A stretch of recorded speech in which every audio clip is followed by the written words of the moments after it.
warahmatullahi wabarakatuh. Di sini kami dari kelompok 3 akan mempresentasikan contoh konflik dalam keberagaman. Perkenalkan, nama saya Evander Raihan Odiviano dari absen 9. Hobi saya yaitu membaca buku. Saya Muhammad Syarif Hidayatullah, absen 22, dan hobi saya membaca buku juga. Perkenalkan, nama saya Aprilia Ernawati, absen 3. Hobi saya makan. Perkenalkan, saya Dewi Aurel Agustin Putri, saya absen 7, hobi saya berenang.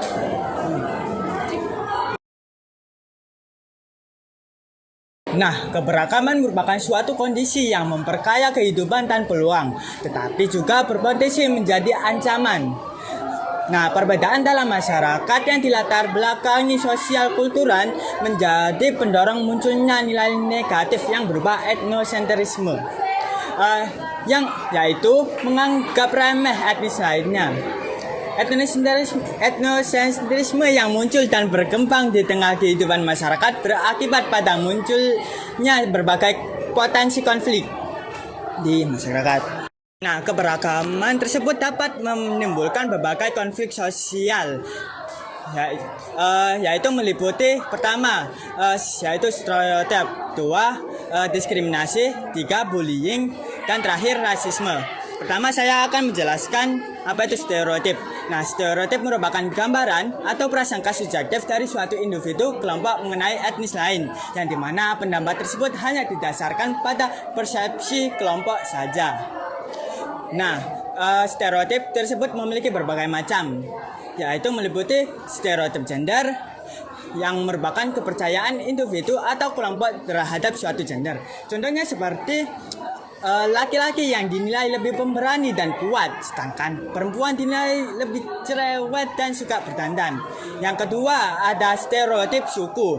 Nah, yaitu penilaian seseorang atau kelompok terhadap suatu suku atau etnis tertentu. Contohnya seperti orang Jawa dari Solo dinilai dengan sikap lemah lembutnya. Yang ketiga, stereotip pekerjaan, yaitu pelabelan seseorang dengan sebuah karakter atau sifat berdasarkan jenis pekerjaan dan profesinya. Nah, contohnya yaitu para pengusaha sering dikaitkan dengan kehidupan yang mewah. Perilaku stereotip juga menimbulkan berbagai dampak negatif terhadap masyarakat. Salah satunya yaitu pertama, menimbulkan perasaan dikucilkan pada korban sehingga dapat menyebabkan gangguan mental pada korban. Yang kedua, terjadinya konflik antar individu atau kelompok. Nah, yang ketiga, adanya sikap saling tidak terima antar individu atau kelompok tersebut. Yang keempat, adanya tembok penghalang antara individu atau kelompok tersebut.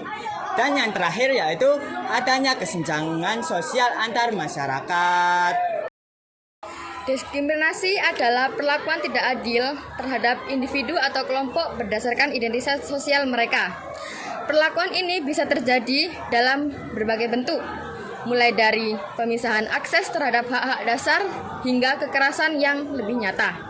Diskriminasi sering kali terjadi karena adanya prasangka yang sudah terbentuk sejak lama, yang menganggap kelompok tertentu lebih rendah atau kurang layak. Misal, diskriminasi berdasarkan suku dan agama, seperti yang terjadi dalam berbagai konflik antar suku di Indonesia, atau diskriminasi gender yang sering terlihat dalam kekerasan dalam rumah tangga, atau diskriminasi terhadap penyandang cacat yang seringkali tidak diberi kesempatan kerja yang sama dengan orang lain. Dampak dari diskriminasi sangat luas sehingga mengurangi hak-hak dasar individu yang terdiskriminasi. Hal ini juga dapat menyebabkan masalah psikologis serius seperti stres, depresi, hingga permasalahan terasing dari masyarakat. Diskriminasi yang terus terjadi juga merusak hubungan antar kelompok, mengarah pada ketegangan sosial yang sulit diselesaikan. Bullying adalah tindakan agresif yang dilakukan secara berulang-ulang terhadap seseorang. Bullying terjadi di berbagai lingkungan, seperti tempat sekolah, tempat kerja, dunia maya, atau cyberbullying. Ada beberapa bentuk bullying, antara lain 1. Fisik, tindakan yang melibatkan kekerasan fisik. Dua, verbal. Penggunaan kata-kata untuk menyakiti, menghina, atau mengancam korban. Tiga, sosial. Tindakan yang bertujuan untuk merusak reputasi atau hubungan sosial. Empat, yang terakhir, cyberbullying. Bullying dilakukan melalui teknologi digital, seperti media sosial, email, dan lain-lain. Nah, dampak bullying bisa merusak bagi korban, sangat merusak, termasuk masalah kesehatan. Ini bisa mengakibatkan depresi, terus trauma.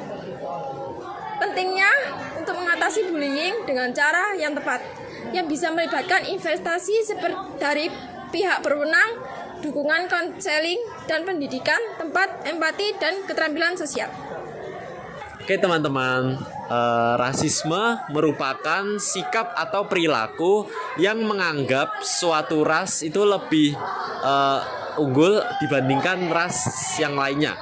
Jadi rasisme itu seringkali muncul dalam bentuk tindakan diskriminatif. Jadi itu merupakan sifat yang merendahkan kelompok atau etnis tertentu. Misalnya ada anggapan bahwa ras tertentu itu lebih rendah derajatnya, yang membuat mereka itu diperlakukan secara tidak adil, dihina, bahkan ada yang sampai diserang secara fisik.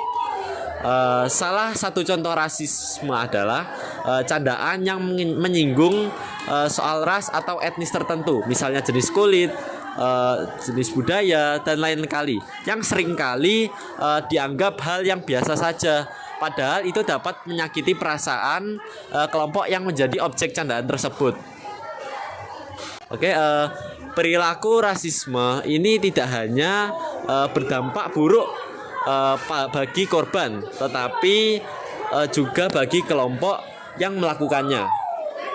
Bagi kelompok yang melakukannya, yang melakukannya itu mereka itu merasakan dampak sosial dan psikologis yang serius, seperti ketidaknyamanan, terisolasi, dan bahkan sampai depresi.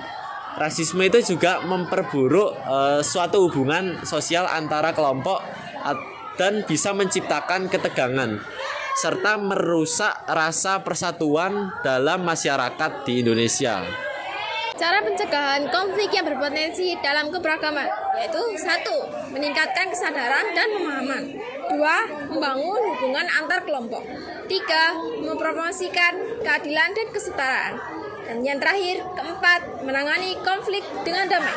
Dengan menerapkan langkah-langkah ini, kita dapat mengurangi potensi konflik dan menciptakan masyarakat yang lebih harmonis dan inklusif.